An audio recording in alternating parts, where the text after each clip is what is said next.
একটাই কথায় আছে বাংলাতে, মন আর বুক বলে একসাথে সে হলো বন্ধু।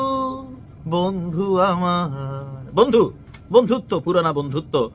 যতই সার্জিস এখন এনসিপির নেতৃত্ব দিক, ভেতরে ভেতরে মনে একটু একটু মায়া আছে আওয়ামী লীগের জন্য, যুবলীগের জন্য, ছাত্রলীগের জন্য। কারণ বঙ্গবন্ধুকে নিয়ে যেই পরিমাণ ফেনা এই মুখে তুলছে, অন্তরে যে কিছু ছিল না ওই মুহূর্তে তা কিন্তু না। আর তার প্রমাণ হচ্ছে আওয়ামী লীগ কি খালি বিএনপি পুনর্বাসন করছে, জামাত ইসলামী করছে, এনসিপি কি দুধের দোয়া তুলসী পাতা? না ভাই না।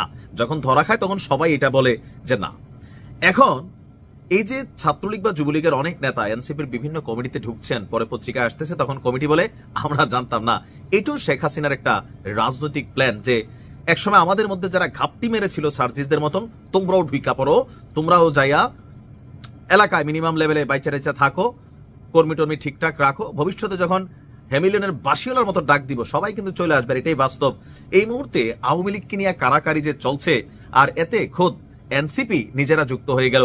চাঞ্চল্যকর তথ্য আসলো আপনার শেরপুরে জাতীয় নাগরিক পার্টির একটা আহ্বায়ক কমিটি হয়েছে, আর সেই কমিটিতে খুবই গুরুত্বপূর্ণ একটা পদ, সাংগঠনিক সম্পাদক পদে দায়িত্ব পেয়েছেন যুবলীগ নেতা মোহাম্মদ রকিবুল ইসলাম।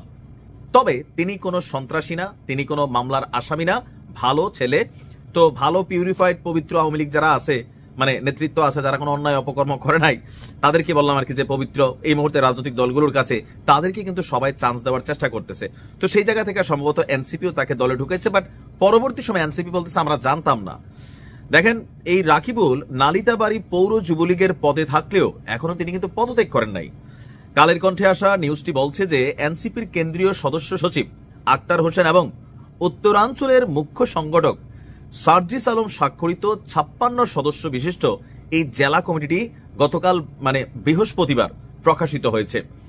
এরপর জানা যায় রকিবুল ইসলাম নালিতাবাড়ি উপজেলার মরিচপুরান ইউনিয়নের সাবেক ইউপি সদস্য আব্দুল কুদ্দুসের ছেলে।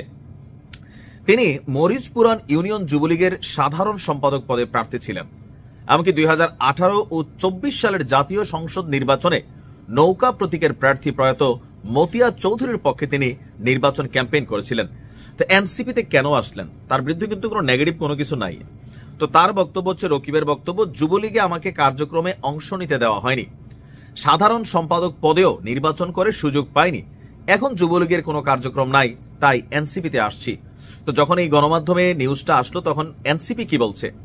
শেরপুর এনসিপির আহ্বায়ক প্রকৌশলী মোহাম্মদ লিখন মিয়া বলছেন, রকিবুল ইসলাম যুবলীগের পদে আছেন এই তথ্য আমরা জানতাম না, তিনি এনসিপির কার্যক্রমে সক্রিয় থাকায় পদ দেওয়া হয়েছে, বিষয়টি যাচাই বাছাই করে দেখা হবে এবং প্রয়োজনীয় সাংগঠনিক ব্যবস্থা নেওয়া হবে।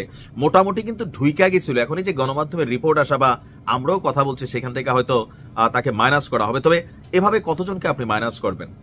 কারণ এনসিপির তো কর্মী দরকার ভাই, কর্মী তো নাই। বিএনপির গুলা বিএনপির সাথে, জামাতের গুলা জামাতের সাথে, জাতীয় পার্টি জাতীয় পার্টির সাথে। এখন বাকি আছে হালকা ঘোরাফেরার মধ্যে আওয়ামী লীগ, যুবলীগ, ছাত্রলীগ, কৃষক লীগ, শ্রমিক লীগ, যত লীগ আছে তারা কিন্তু এই মুহূর্তে মোটামুটি আইডল আছে। আর তাদের মধ্যে যারা পরিচ্ছন্ন ইমেজের লাইক রকিবের মতন, তাদেরকেই কিন্তু প্রতিটি দল, জামাত বলেন, বিএনপি বলেন, এনসিপি বলেন, বিপিনুরের দল বলেন, জাতীয় পার্টি বলেন, সবাই কিন্তু ডাকছে যে আসেন আসেন। এটা কেন আসেন? কারণ সামনে নির্বাচন।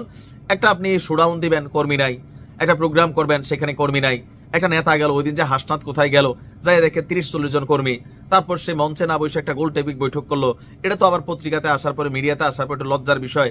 তো এই সকল জিনিসের কারণে কর্মী সমর্থক যোগানোর জন্যই বেসিক্যালি আসলে এনসিপি এই কাজ করছেন। আর এই কাজে অ্যাডভান্টেজটা কিন্তু অদূর ভবিষ্যতে আওয়ামী লীগে পেতে যাচ্ছে। ভালো থাকুন, আসসালামু আলাইকুম।